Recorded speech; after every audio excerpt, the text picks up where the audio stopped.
But you know, Ananya, the parents have already informed the court that they have also approached the Supreme Court because they want a larger probe and investigation into it because they feel that it's more than one person. So legally, what does this mean? Well, legally, at this particular point of time, what is happening in the court is that the judge is trying to converse with Sanjay Roy, who goes on to say that, I am poor, I am being framed. The real people who are the real perpetrators are actually outside, is what Sanjay Roy has gone on to say. But definitely, there has been a crucial evidence that the court has reached to this conclusion that Sanjay Roy is guilty of this particular offense. Whenever the detailed order copy in this particular case, the conviction order, what we call it, comes out from the court, is something that would make us very, very clear as to how the court has reached to this conclusion. How has the court, evaluated and weighed that particular evidence that has been presented by, in fact, the Central Bureau of Investigation, and the counter arguments to oppose any kind of a penalty or any kind of involvement by Sanjay Roy.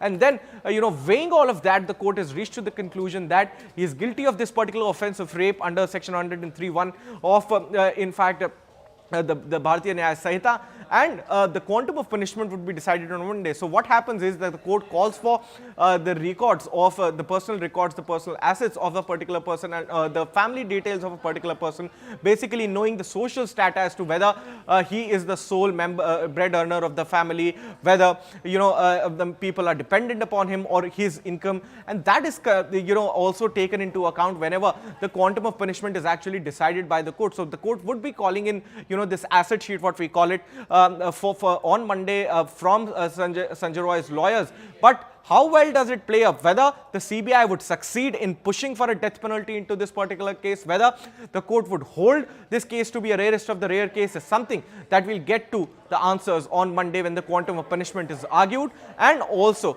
very clearly, the detailed order copy that might come out in the next few minutes or in the next few hours would make us clear as to what has the court weighed in, what has the court said as far as this heinous crime is concerned with this particular medico who was at her duty, just doing her duty, serving the patients, but had to meet this unfortunate fate and die this brutal death.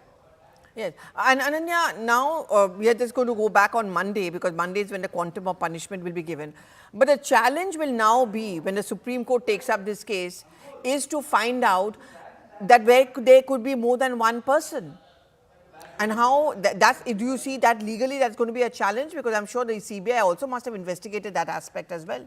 Well, the CBI has investigated the whole case from different angles, and the CBI has, submitted a lengthy charge sheet as far as, Sanjay Roy is concerned. But on Monday, the most important thing that would be argued would be as to how much of a punishment does Sanjay Roy deserve, whether this crime was something that falls into a rarest of the rare category, whether this was a crime that deserves a capital punishment in this particular case or not. And now, what are the legal options if I take the viewers through it after, this quantum of punishment is actually declared? Whenever a trial court or a lower court issues a death warrant or issues a death penalty for a particular person, he has the option to approach the High Court and then to the Supreme Court as well. And if at all, even if the Supreme Court turns down this death penalty, the trial court can issue a death warrant. But then the last option that remains with a particular accused is to file a mercy petition before the President of India. And if at all the President allows for that mercy petition, the death penalty can be commuted to a life. However, all eyes, Pallavi, remain to be on Monday when the decision would be taken as to whether or not Sanjay Roy deserves a death penalty or this crime falls not into the rarest of the rare category and the maximum punishment of a life imprisonment can be pushed in by the Central Bureau of Investigation. Okay, I'm going to wait for Kamalika to join us because she's still inside the Shialda Code. But Ananya, just to do a recap, and to our viewers, the big news, of course, is that Sanjay Roy has been found guilty of the rape and murder of the RG Kaur doctor, the professional, and as she's come to be called Abhaya. This is a case which saw many twists and turns, lots of attacks on the state government as well. And also the parents who are waiting for justice. They've approached the Supreme Court because they want to widen the probe investigation. Ananya, I don't know whether we've got those details yet, but the judge at the Shialda court didn't seem to be touching on the fact that there should have been a widening of the probe case as well. Definitely, because the case has been monitored not only by the Shialda court, the investigation continued first from the Calcutta police. If I take viewers a little back to it, the case started by the Kolkata police coming at the scene of crime, investigating it. There were some faults found with the Kolkata police's probe. There was shoddy probe done by the Calcutta police. The matter reached the Calcutta High Court. The Calcutta High Court directed for a Central Bureau of Investigation led investigation into this particular matter. The Supreme Court too subsequently took a suo motu cognizance of this particular case. The Supreme Court constantly monitored each and every step that the Central Bureau of Investigation took. It also kept directing, if you remember very correctly, the Chief Justice of India, Dr. Justice D.Y. Chandrachud, led bench, the 3 judges bench, Justice Pardiwala, Justice Chandrachud and Justice Manoj Mishra had constantly monitored that particular investigation.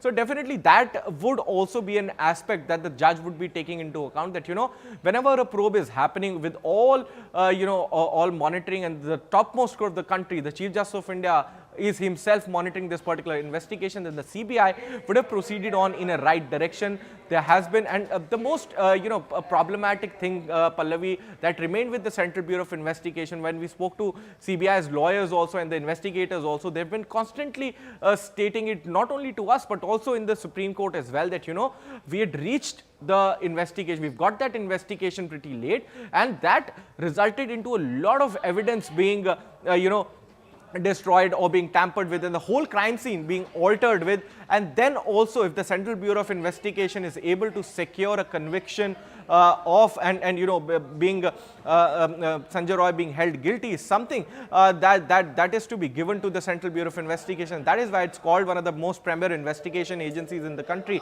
But definitely Sanjay Roy is somebody who is into trouble. Monday is the day when his fate... And Ananya, it's interesting because even as you're saying that, what update we're getting is the judges telling Sanjay Roy, you may get 25 years in imprisonment or death penalty under these sections.